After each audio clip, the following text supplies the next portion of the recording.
If we are responsible, the future will be good for the future generations.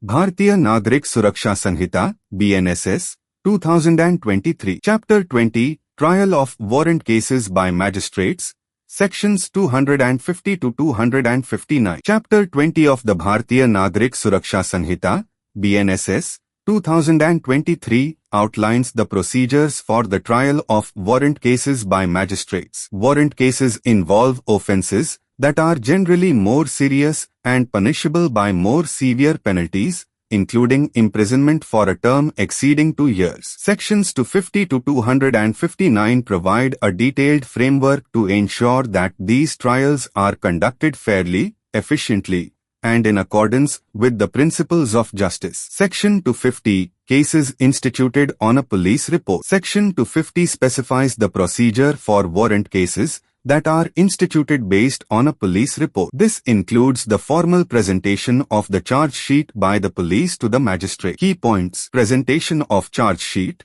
The police present a detailed charge sheet outlining the offences and evidence. Formal reading of charges. The magistrate formally reads the charges to the accused and asks for their plea. This section ensures that the accused is formally notified of the charges and understands the allegations against them. Section 251, Procedure to be followed in warrant cases instituted otherwise than on a police report. Section 251 outlines the procedure for warrant cases instituted on complaints other than police reports. This involves the complainant presenting their case before the magistrate. Key points: complaint-based cases. The complainant presents the allegations and evidence. Charge framing. If there is sufficient ground, the magistrate frames charges against the accused. This section ensures that all warrant cases, regardless of their initiation method, follow a structured procedure. Section 252, Evidence for Prosecution. Section 252 mandates the presentation of prosecution evidence. The prosecution must produce witnesses and documents to substantiate the charges against the accused. Key points: prosecution's case. The prosecution presents its evidence. Examination and cross-examination.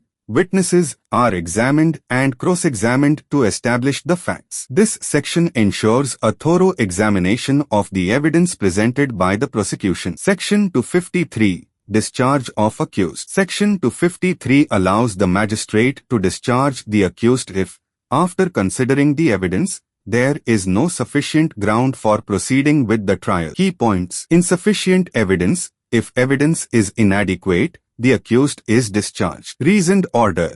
The reasons for discharge must be recorded in writing. This provision ensures that individuals are not subjected to unwarranted trials without substantial evidence. Section 254, Framing of Charge. Section 254 requires the magistrate to frame charges if there is sufficient evidence to proceed. The charges must be read and explained to the accused, who is then asked to plead. Key points: formal charge. Charges are formally framed and communicated. Plea of the accused. The accused is asked to plead guilty or not guilty. This section ensures that the accused understands the charges and has the opportunity to respond. Section 255, Conviction on plea of guilty. Section 255 permits the magistrate to convict the accused if they plead guilty to the charges, provided the plea is made voluntarily and with a full understanding of the consequences. Key points: voluntary plea ensures the plea is made voluntarily and knowingly. Immediate conviction.